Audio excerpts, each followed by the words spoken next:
इतिहास लिखा है इसमें, कुछ खास छिपा है इसमें।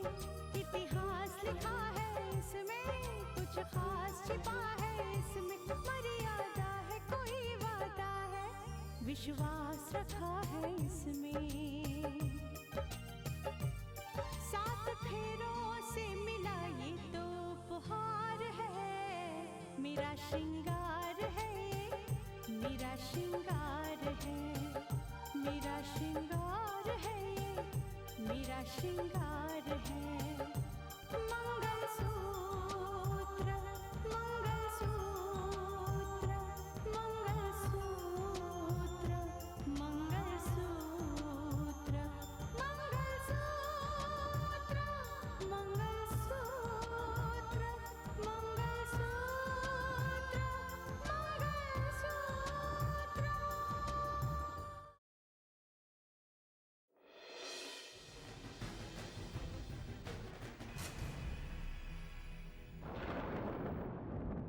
क्या कर रहे हो तुम? क्या कर रहे हो? मुझे ये उम्मीद नहीं थी पापा आपसे। आपने एक और बार आपकी बेटी को निराश किया। जिंदगी की पिछाई इस शतरंजी बिसात पर ऋतिका को शय और मात मैं दूंगा। वो इतनी बड़ी साजिश खेल सकता है तो हर बात के बारे में तो उसे मालूम ही होगा।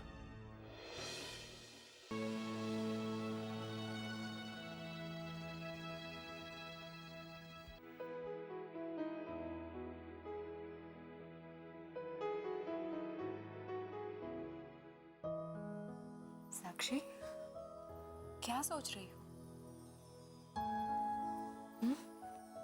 कुछ नहीं भाभी। मुझे मालूम है साक्षी, एक तो घर के ऐसे हालात, ऊपर से मानस को इस तरह से कानून से भागना पड़ रहा है, और इतनी मुसीबतें कम थी कि तुम्हारी शादी रोक दी गई। नहीं नहीं भाभी, ऐसी कोई बात नहीं है। साक्षी, मैं समझ सकती हूँ, जब किसी की शादी तय होती है तो ख्वाब अपने आप आंखों में सजने लगते हैं, और फिर जब शादी टूटती है ना तो बहुत दुख होता है। मैं समझती हूँ तुम्हें। सपनों की बात नहीं है भाभी, मैं तो अपनों को लेकर परेशान हूँ। God knows भैया को कब तक छुपे रहना पड़ेगा इस तरह। साक्षी, तुम मेरा विश्वास करो, ये सारी मुसीबतें जो है ना बहुत जल्द दूर हो जाएगी। सच्चाई सबके सामने आएगी, पूरी दुनिया के सामने आएगी। रास्ता नजर आ रहा है, बस थोड़ा सा इंतजार करना है। बस थोड़ा सा इंतजार।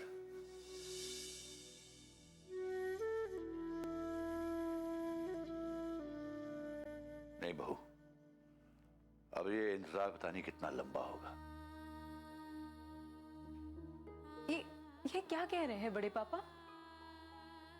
ठीक कह रहा हूं बहू। मैं एडवोकेट रावत से मिलकर आ रहा हूं।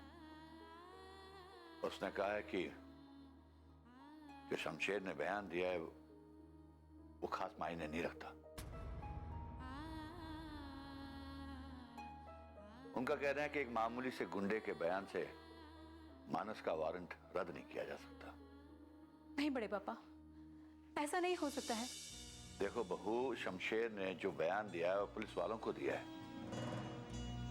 किसी अदालत में मैजिस्ट्रेट के सामने नहीं दिया। और अगर मैजिस्ट्रेट के सामने भी बयान दिया होता तब भी कुछ नहीं होता,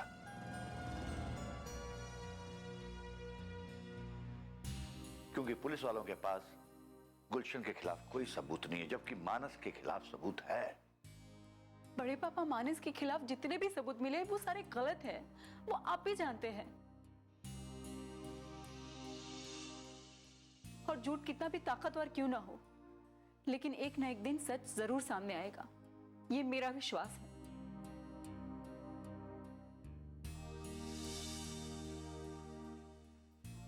और फिर बड़े पापा, शमशेर के बयान के बाद गुलशन के खिलाफ भी सारे सबूत इकट्ठा हो ही जाएंगे। मुझे एक बात बताओ बहू, क्या तुम ये साबित कर सकती हो कि गुलशन ही गुनहगार है?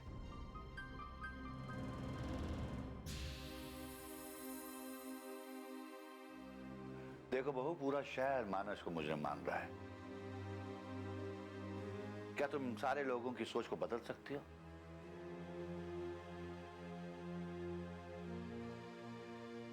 तुम्हें ये जितना आसान लग रहा है बहू, ये उतना आसान नहीं है। Trust me.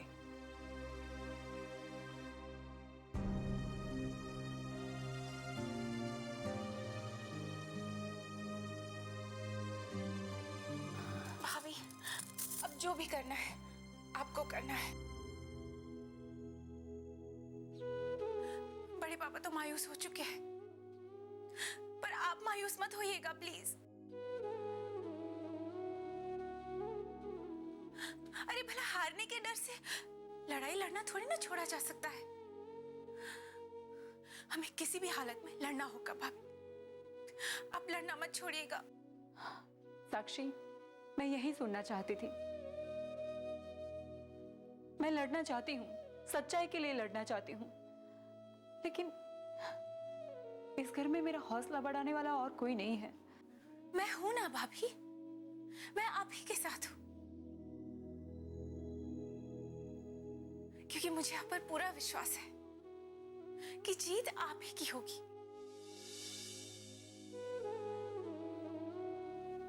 और लड़ाई चाहे जितनी भी लंबी हो, आपको जब भी मेरी जरूरत पड़ेगी ना, मैं आप ही के साथ खड़ी नजर आऊंगी। मैं सच कह रही हूं साक्षी।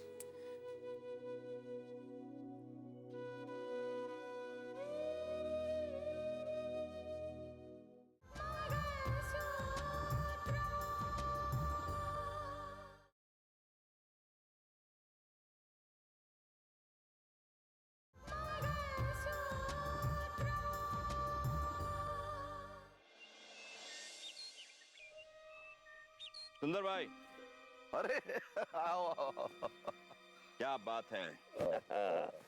भाई, आपकी खुशी का मतलब हमारी समझ में नहीं है। अरे समझने की जरूरत भी क्या है, और फिर खुशी का क्या है भाई, ये तो आती जाती रहती है। आप जैसे दोस्त हाजिर हुए तो खुशी खुद ब खुद उमड़ पड़ी। आओ बैठो बैठो बैठो बैठो। शुक्रिया। सुंदर भाई, मैं तो इस खबर को सुनने के बाद खुद को रोक ही नहीं पाया। ये आखिर हो क्या रहा है? दंगे का मामला खुलने की कगार पर है। पुलिस का कहना है कि शमशेर ने अपना बयान बदल दिया है और उसने अपने बयान में गुलशन शाह के नाम का खुलासा किया है। हाँ, खबर तो यही है, लेकिन सच्चाई ये है कि उसने बयान अपनी मर्जी से नहीं दिया है। पुलिस ने जोर जबरन तौर पर उससे ये उगलवाया। लेकिन बयान तो बयान होता है ना। और अगर शमशेर ने गुलशन का नाम लिया है तो पुलिस को सारे सबूत भी दे सकता है, जिसके बलबूते पर कहीं ऐसा ना हो कि कानून के हाथ गुलशन की गर्दन तक पहुंच जाए। जो बात मुमकिन नहीं उसे सोचने में वक्त क्यों जाया करते हो जमाल? ऐसा नहीं होगा, कभी नहीं होगा। हम है ना, पूरी तरह नजर रखे हुए हैं। वैसे तुम्हारी जानकारी के लिए बता दूं कि ये केस अब सीबीआई के हाथ में जा चुका है। ये तो और भी खतरनाक बात होगी। और शमशेर मेरा आदमी है, और अगर वो पूरी तरह टूटा तो मेरा नाम भी ले सकता है और आपका भी। अरे कैसे कमजोर आदमी पाल रखे हैं आपने, हाँ? आपको लगता है कि शमशेर इतना कमजोर है कि पुलिस की मार से आपका नाम उगल दे? नहीं, मेरे आदमी मेरे वफादार हैं। वो आखिरी दम तक मेरा नाम नहीं लेंगे। लेकिन सीबीआई की छानबीन में हमारा नाम छुपा रहेगा, इस बात का भी तो दावा नहीं किया जा सकता। और फिलहाल शमशेर के बयान पर गुलशन को गिरफ्तार किया गया, तो हम ये कैसे सोच सकते हैं कि हम बचे रहेंगे? सोचते बहुत हो जमाल। वैसे एक बात दावे से कह दूं, गुलशन साहब की गिरफ्तारी नहीं होगी, हरगिज नहीं होगी। हालांकि वो रितिका मुमकिन कोशिश कर रही है कि किसी भी तरह से उन्हें गिरफ्तार करे और उन्हें हथकड़ी पहना दे, लेकिन बीच में मैं बैठा हूं ना, उसे कामयाब थोड़ी होने दूंगा। गुलशन साहब की गिरफ्तारी किसी भी हाल में और किसी भी कीमत पर नहीं होगी।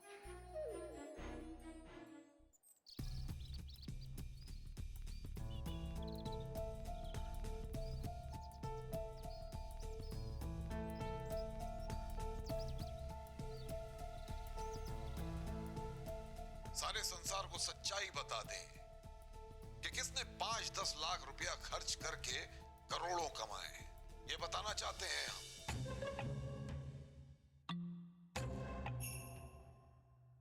देखिए, इस दंगे के पीछे एक न्यूज चैनल का हाथ है। जी हाँ, एक ऐसा न्यूज चैनल जिसकी टीआरपी कुछ नहीं थी, कुछ दिनों में बंद होने की कगार पे था।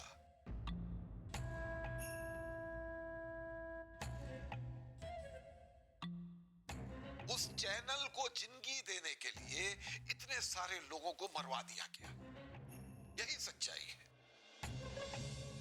देशवासियों, उस चैनल का नाम है SRP न्यूज चैनल।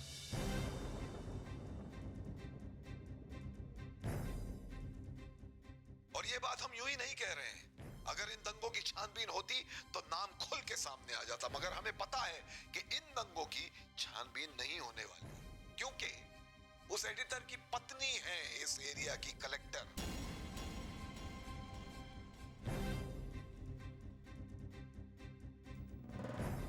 हो सकता है कि अगर इन दंगों की छानबीन हो गई होती तो अब तक ये बात खुल के सामने आ जाती, लेकिन वो भला अपने पति के खिलाफ छानबीन क्यों करेंगी? ये दंगे करवाकर अपने चैनल को पॉपुलर करने की साजिश रची है SRP चैनल के एडिटर ने। SRP चैनल के एडिटर ने।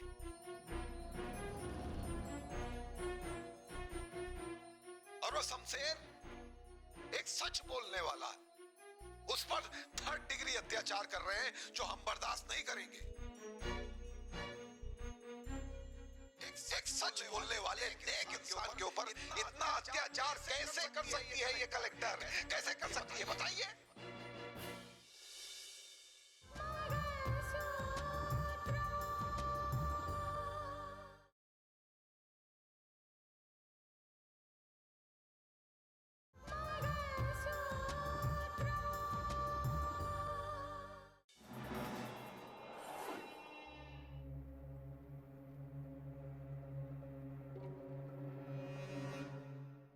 क्या सोच रहे भाई जी? स्नेहा, मैं उस इंटरव्यू के बारे में सोच रहा था जो गुलशन ने टीवी पे दिया है। क्या आपको ऐसा नहीं लगता कि गुलशन रितिका को सबकी नजरों में गिरा रहा है? यही तो चाहता है वो। रितिका से मैंने बार बार कहा है कि इस रास्ते से गुलशन जैसे शख्स को बेनकाब करना नामुमकिन है। हर बात का हल जानता है वो। उसने शमशेर के बयान में भी अपना हल ढूंढ लिया है। दुनिया की नजर में खुद को बेगुनाह साबित करने का बढ़िया बहाना ढूंढा है उसने। उसकी बातों से तो ऐसा ही लगता है भाई जी कि रितिका गुलशन को कटघरे में खड़ा कर पाए या ना कर पाए।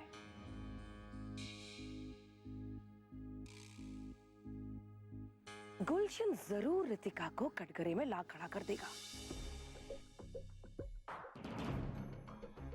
और वैसे भी इसकी बातों से यह लगता है कि रितिका ने जानबूझकर उसे फंसाने की साजिश की है। इसके कहने से कुछ साबित नहीं होगा चाची। गुलशन शाह कौन है सब अच्छे से जानते हैं उसको।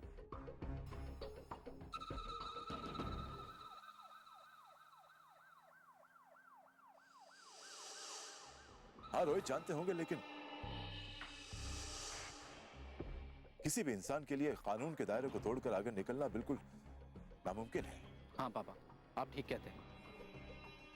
किसी भी बात को साबित करने के लिए सबूत चाहिए, पुख्ता।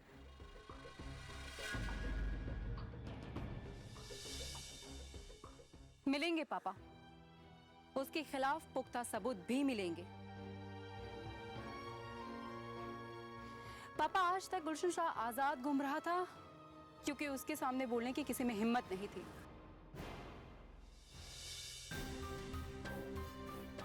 लेकिन आज के बाद वो बच नहीं पाएगा।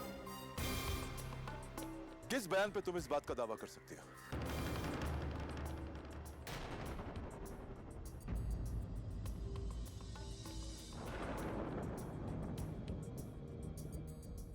बोलो ना, किस स्टेटमेंट पर? शमशेर का बयान मैंने भी सुना है।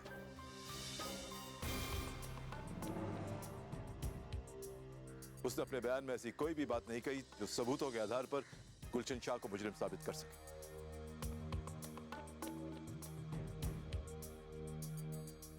ये आप क्या कह रहे हैं भाई जी? आपका बोलने का मतलब ये है कि अगर गुलशन गिरफ्तार होता है और उसका केस आपकी अदालत में आता है तो क्या आप उसे आसानी से जमानत दे देंगे? स्नेहा, अगर कोई पुख्ता सबूत उसके खिलाफ नहीं होंगे तो जमानत देनी पड़ेगी। मैं कुछ नहीं कर सकता। पापा, एक बार उसे गिरफ्तार तो होने दीजिए। एक बार वो गिरफ्तार हो गया ना, फिर उसी के खिलाफ वो खुद सबूत इकट्ठा करेगा। उसी के जुर्म के खिलाफ वो खुद सबूत देगा।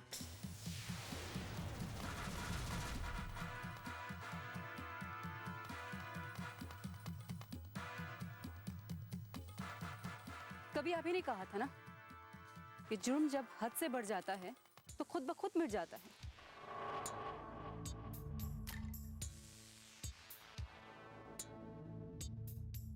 बस अब बहुत हो चुका। गुलशन के मिटने का वक्त आ गया है।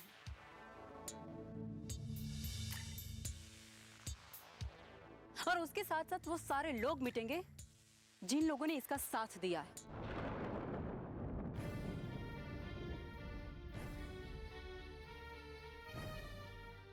मैं जानती हूं पापा कि आप मेरे बारे में क्या सोचते हो। यही ना कि मैंने ये काम किया है वो कानून के दायरे को लांघ कर किया है।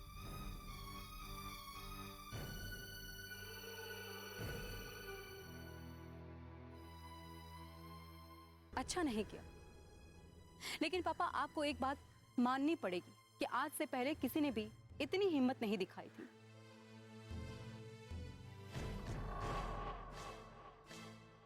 और शायद इसीलिए गुलशन शाह इतना बेफिक्र और आजाद घूम रहा था।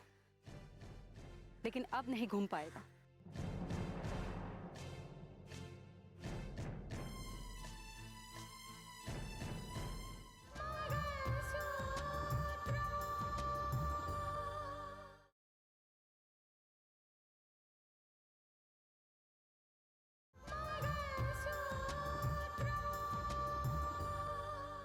और शायद इसीलिए गुलशन शाह इतना बेफिक्र और आजाद घूम रहा था। लेकिन अब नहीं घूम पाएगा। अब उसके आजाद घूमने के दिन खत्म हुए। मैं छोड़ूंगी नहीं उसे।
गुलशन के मिटने का वक्त आ गया है और उसके साथ साथ वो सारे लोग मिटेंगे जिन लोगों ने इसका साथ दिया है।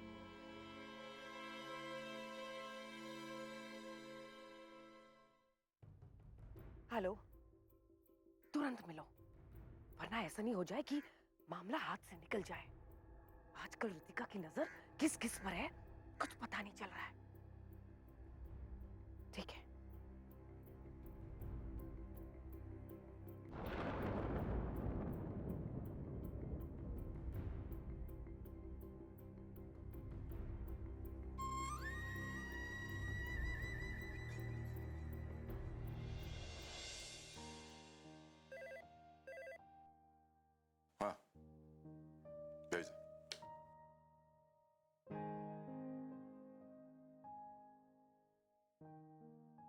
मॉर्निंग जज साहब। एडवोकेट शर्मा, आइए आइए बैठिए। Thank you sir. कहिए। एक बहुत ही जरूरी काम था, इसलिए मिलना जरूरी था। बोलिए क्या काम? एक अग्रिम जमानत चाहिए थी। सुनने में आया है कि पुलिस उसे परेशान करने के लिए बेवजह अरेस्ट करना चाहती है। पुलिस की उससे क्या दुश्मनी है? ये तो पता नहीं, लेकिन पुलिस एक गुंडे का सहारा लेकर मेरे क्लाइंट पे हाथ डालना चाहती है और मैं चाहता हूं कि आप उसे अग्रिम जमानत दे दें। जज साहब, मेरे क्लाइंट की अग्रिम जमानत इसलिए भी जरूरी है क्योंकि उसकी गिरफ्तारी से शहर का लॉ एंड ऑर्डर खराब हो सकता है। लॉ एंड ऑर्डर की जो सिचुएशन होती है ना, जो जिम्मेदारी होती है, वो पुलिस की होती है, आपकी नहीं। हाँ, लेकिन शायद पुलिस को इस बात का ख्याल नहीं है, वरना वो मेरे क्लाइंट की गिरफ्तारी के मंसूबे नहीं बनाती। आपके इस क्लाइंट का नाम जान सकता हूं? आप इसे देख लीजिए, इसमें आपको पूरी जानकारी मिल जाएगी।